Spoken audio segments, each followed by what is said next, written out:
Bienvenidos a Milenio Mercados en Perspectiva, aquí como todas las semanas, con el licenciado Jorge Gordillo, director de Estudios Económicos de Cibanco, y su servidor Manuel Somoza, para platicar de temas económico-financieros en México y en el mundo. Primero hablando de los mercados, así como la semana pasada fue de fuertes utilidades en todo el planeta, en Asia, en Europa, en Estados Unidos, esta semana fue de ligeras contracciones. Pero de la misma manera como, digo, y para ejemplificarlo, ligeras contracciones, Japón perdió el 0.38, la bolsa en China 0.93, en Europa la contracción en el Eurostock fue de 0.26, el Dow Jones bajó 1%, Nasdaq también 1.08, al que le pegaron más fuerte los mercados fue a Nasdaq, que tuvo una contracción del 2.3%. Perdón, el Standard & Poor's 1.08 negativo. Pero bueno, así como la semana pasada fue semana de noticias de inflación, esta semana fue la semana de los bancos centrales. Los bancos más importantes centrales del mundo expresaron qué es lo que van a hacer ante esta inflación que realmente tiene carácter universal, ¿no? No es que se esté dando nada más aquí o allá, es un tema generalizado. Se escapa un poco de ello quizá Japón, pero el resto de las economías del mundo están padeciendo esta fuerte inflación. Tuvimos reunión de la Reserva Federal con anuncios verdaderamente importantes, trascendentes diría yo.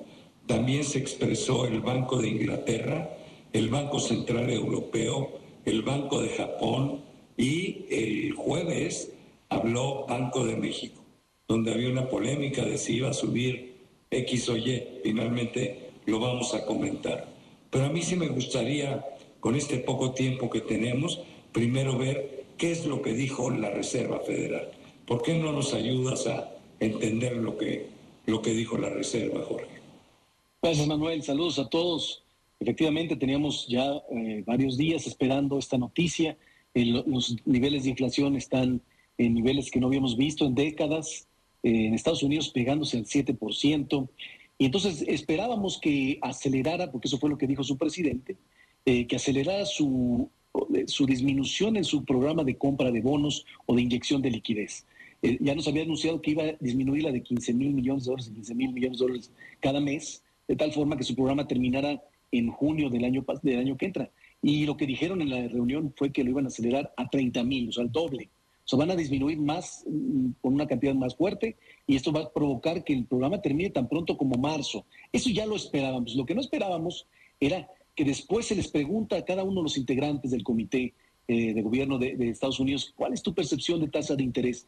Porque la última reunión estaba muy dividido entre los que pensaban que podría empezar a aumentar la tasa de interés en 2023 y los que pensaban que fuera a finales del año que entra. Ahora todos prácticamente están esperando aumentos, que empiece el ciclo de alza de tasa de interés el próximo año y con aumentos incluso de 3 ocasiones, o sea, que aumente el 0.75% la tasa el próximo año, y tan pronto el mercado ya da una probabilidad de que sea en 40% de que sea en marzo tan pronto, del 60% de que sea en mayo. O sea, ya el mercado está anticipando que la Reserva Federal va a ser ya más restrictiva, va a enfrentar más de frente y más contundentemente estos fenómenos de inflación que todavía siguen siendo para todos provocados por la pandemia, con atención en la oferta, pero nadie quiere que que se vayan contagiando en otros productos, porque a todo mundo se les pregunta a las empresas, y las empresas ya empiezan a contemplar en sus presupuestos inflaciones altas, y esto va a dificultar que la inflación disminuya en los próximos años. Así es, yo veo muy claro, primero, que se acaba la famosa inyección de dinero a la economía, se acaba en marzo. Luego vienen 3 alzas, como bien lo dices, de 1/4 punto cada una en el 22. Yo presumo que empezarán entre mayo y junio, pero también se dijo que se esperan otras 3 alzas en el 2023, sería para llegar a 1,5, y 2 alzas en el 24 para llegar al 2%. Y esto es bien importante, porque aunque no es una buena noticia para los mercados en la medida en que esto significa endurecer un poco la política monetaria, pues esta sigue siendo tremendamente expansiva, porque tasas de interés por debajo del 2% en los próximos 24 meses, pues que no me diga nadie que no son expansivas, ¿no? O sea, yo creo que está siendo muy benévola la Reserva Federal y muy cuidadosa con este proceso de alzas para no lastimar los avances logrados en su economía. Esa es mi impresión, ¿no? Sí. Muy distinto lo que dijo el Banco de Inglaterra, no hay mucho que decir, simplemente subió su tasa de referencia en 0.15 para dejar la primera alza en 0.25, ahí se fijó la tasa de interés para la libra esterlina, pero estuvo más interesante los comentarios del Banco Central Europeo, ¿no? Que se parecen pero no son iguales a lo que hizo la Reserva Federal. Sí, efectivamente. Inglaterra, lo que llama la atención es que es el primer banco central importante que inicia aumentando tasas de interés. Eso es lo que valió. Sorprendió a los mercados. Pero sí, es una cantidad muy pequeña que no tiene un impacto importante. Pero la Unión Europea lo que anunció es que va a empezar a eliminar su mecanismo de emergencia que puso especialmente para la pandemia, pero con la intención de no generar mucha disrupción en los mercados, va a aumentar el apoyo que tenía previo a la pandemia de inyección, va a compensar un poco, pero la intención es que para el tercer trimestre del próximo año ya estas inyecciones se eliminen, ya no estén en el mercado, ya no siga aumentando el balance, pero no ha hablado de aumentos en la tasa de interés. Para Europa todavía la inflación sigue subiendo, pero está bajo el 5% y hay mucho riesgo de que la economía se descarrile. Entonces están yendo con más pie frío, más tranquilos, y esto pues definitivamente va en contra de la cotización del euro, porque el inversionista va a ser más atractivo irse a dólares que a euros.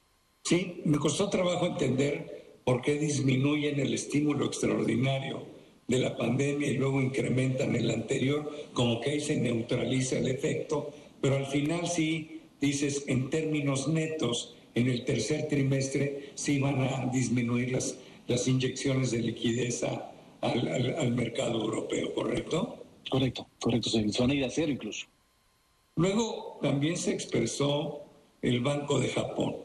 Japón tiene una condición distinta. Es una economía, es la tercera economía del mundo.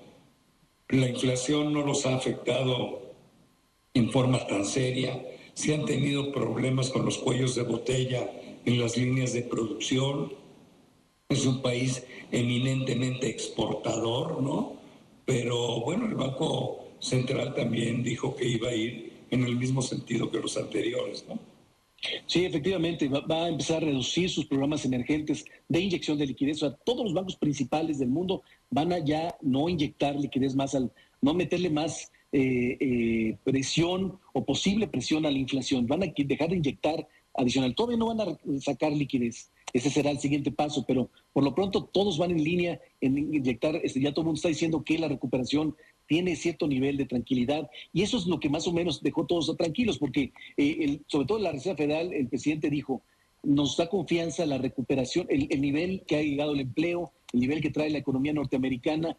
Entonces, con esa confianza vamos a estar totalmente de llenos en tratar de mitigar la inflación, y de eso de alguna manera tranquilizó a todos, porque sí hemos estado un poco preocupados sobre esta disyuntiva entre la frágil recuperación económica y las altas tasas de inflación.